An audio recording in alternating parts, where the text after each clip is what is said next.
യേശുവിൽ സ്നേഹമുള്ളവരെ, ഏവർക്കും വചനയാത്രയിലേക്ക് സ്വാഗതം. മനുഷ്യരുടെ ഇടയിൽ എന്നും ഉണ്ടാകാവുന്ന ഒരു സാധാരണ സംശയമാണ് ആരാണ് വലിയവൻ എന്ന്. കാരണം എല്ലാവരും വലിയവരാകാൻ ആഗ്രഹിക്കുന്നവരാണ്, അല്ലെങ്കിൽ ഞാനാണ് വലിയവൻ എന്ന് കരുതുന്നവരാണ്. പലപ്പോഴും നമ്മുടെ സമൂഹത്തിൽ വലുപ്പച്ചെറുപ്പങ്ങൾ സാധാരണയുമാണ്. വലിയവരെ ബഹുമാന്യരായി കരുതുന്ന സാഹചര്യത്തിൽ ആർക്കും ചെറുതായിരിക്കുവാൻ ആഗ്രഹമുണ്ടാകുകയില്ല. അതിനാൽ എങ്ങനെയെങ്കിലും വലിയവരാകാൻ പരിശ്രമിക്കുന്നവരാണ് നാം എല്ലാവരും. ഇന്നത്തെ വചനഭാഗത്ത് ശിഷ്യന്മാരുടെ ഇടയിലെ ഇതേ പ്രശ്നത്തെയാണ് നാം കാണുന്നത്. യേശു പ്രത്യേകമായി തിരഞ്ഞെടുത്ത തങ്ങളിൽ ആരാണ് വലിയവൻ?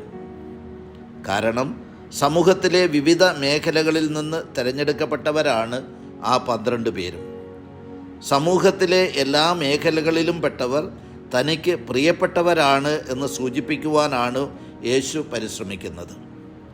എന്നാൽ തങ്ങളുടെ പ്രത്യേകതകളും യേശുവിന് തങ്ങളോടുള്ള മനോഭാവവും കണക്കിലെടുത്ത് അവർ തങ്ങളിലെ വലിപ്പ ചെറുപ്പത്തെക്കുറിച്ച് ചിന്തിച്ചപ്പോഴാണ് യേശു അവർക്ക് യഥാർത്ഥ വലിപ്പത്തെക്കുറിച്ച്, അല്ലെങ്കിൽ ശിശുത്വത്തിൻ്റെ വലിപ്പത്തെക്കുറിച്ച് വ്യക്തമായി അറിവ് നൽകുന്നത്.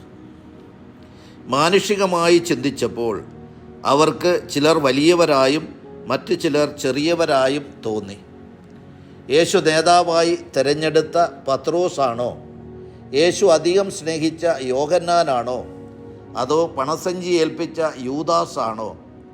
തൻ്റെ എല്ലാ പ്രവർത്തനങ്ങളിലും കൂടെ കൊണ്ടുപോയ പത്രോസും യാക്കോബും യോഹന്നാനുമാണോ തങ്ങളിൽ വലിയവൻ എന്ന് അവർ സംശയിച്ചിരുന്നു. അതിനെക്കുറിച്ചാണ് പലപ്പോഴും അവർ തർക്കിക്കുന്നതും എന്ന് യേശു മനസ്സിലാക്കി. അതുകൊണ്ടാണ് യേശു വ്യക്തമായി ആരാണ് വലിയവൻ എന്ന് വ്യക്തമാക്കുന്നത്. തൻ്റെ ശിഷ്യപ്രമുഖനായ പത്രോസിനെയും തന്നെ ഒറ്റിക്കൊടുക്കാനിരുന്ന യൂദാസിനെയും യേശുവിൻ്റെ ഹൃദയത്തിൽ ഒരേ സ്ഥാനത്താണ് പ്രതിഷ്ഠിച്ചിരുന്നത്. അവരുടെ എല്ലാ സംശയങ്ങളും ദൂരീകരിക്കാൻ അവരെ അത്ഭുതപ്പെടുത്തിക്കൊണ്ട് യേശു ഒരു ശിശുവിനെ എടുത്ത് അവരുടെ മുമ്പിൽ നിർത്തിയിട്ട് പറഞ്ഞു, ഈ ശിശുവാണ് സ്വർഗരാജ്യത്തിലെ വലിയവനെന്ന്. മാനസാന്തരപ്പെട്ട് ശിശുക്കളെ പോലെ ആകുന്നവനാണ് ദൈവരാജ്യത്തിലെ വലിയവൻ. അവിടുന്ന് തുടരുന്നു, നിങ്ങളിൽ വലിയവനാകാൻ ആഗ്രഹിക്കുന്നവൻ ഏറ്റവും ചെറിയവനാകണം എന്ന്. തന്നെ പരിത്യജിച്ച് മറ്റുള്ളവരുടെ ശുശ്രൂഷകനാകുമ്പോഴാണ് നിങ്ങൾ വലിയവരും ശ്രേഷ്ഠരും ആയിത്തീരുന്നത്. ശുശ്രൂഷിക്കുന്നതാണ്, അല്ലെങ്കിൽ തന്നെ ചെറുതാക്കി മറ്റുള്ളവർക്ക് സേവനം ചെയ്യുമ്പോഴാണ് ഒരുവൻ വലിയവനായിത്തീരുന്നത്. ശിശുത്വത്തിൻ്റെ വലിപ്പത്തിൽ 2 കാര്യങ്ങൾ നാം മനസ്സിലാക്കണം. ഒന്ന്, ശിശുക്കൾ പരിപൂർണമായി മറ്റുള്ളവരെ ആശ്രയിക്കുന്നവരാണ്. തങ്ങളിൽ തന്നെ ആശ്രയിക്കാതെ മറ്റുള്ളവരുടെ സഹായം കൊണ്ടാണ് ശിശുക്കൾ വളർന്ന് വലുതാകുന്നത്. നിങ്ങൾ ശിശുക്കളെ പോലെ ആകണം എന്ന് യേശു പറയുമ്പോഴും ഇത് തന്നെയാണ് ഉദ്ദേശിക്കുന്നത്. തന്നിലുള്ള ആശ്രയബോധം ഉപേക്ഷിച്ച് പൂർണ്ണമായും ദൈവത്തിൽ ആശ്രയിക്കാൻ പരിശ്രമിക്കണം.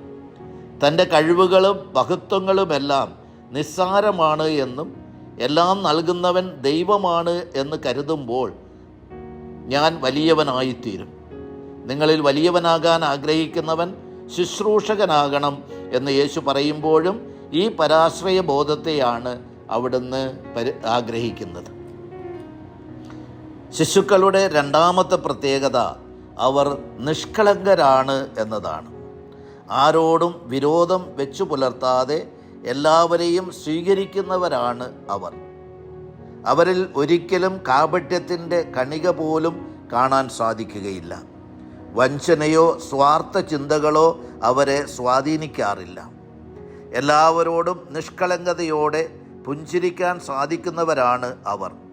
നിങ്ങൾ മാനസാന്തരപ്പെട്ട് ശിശുക്കളെ പോലെ ആകണം എന്ന് പറയുമ്പോൾ യേശു ആഗ്രഹിക്കുന്നതും ഈ നിഷ്കളങ്കതയും പരിശുദ്ധിയുമാണ്. സ്നേഹമുള്ളവരെ, ഇന്ന് നമ്മളുടെ ഇടയിലും ആരാണ് വലിയവൻ എന്ന ചിന്ത വളരെ പ്രകടമാണ്. വലിയവരാകാൻ പരിശ്രമിക്കുന്ന നമ്മൾ മറ്റുള്ളവരെ ചെറിയവരാക്കുവാനാണ് ശ്രദ്ധിക്കുന്നത്. എല്ലാവരും ചെറുതായി കഴിഞ്ഞാൽ ഞാൻ വലുതാകും എന്ന മിഥ്യാധാരണയിൽ നമ്മളിൽ പലരിലും ഉള്ളത് ഇതാണ്. എന്നാൽ നമ്മുടെ ഈ സ്വാർത്ഥ ചിന്തകളെ ഇല്ലാതാക്കി ശിശുസഹജമായ ദൈവാശ്രയ ബോധത്തിലും നിഷ്കളങ്കതയിലും ജീവിച്ച്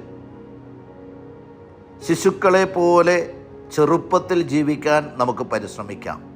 അപ്പോൾ നാമും സ്വർഗരാജ്യത്തിലെ വലിയവരായിത്തീരും. ദൈവം നിങ്ങളെ അനുഗ്രഹിക്കട്ടെ.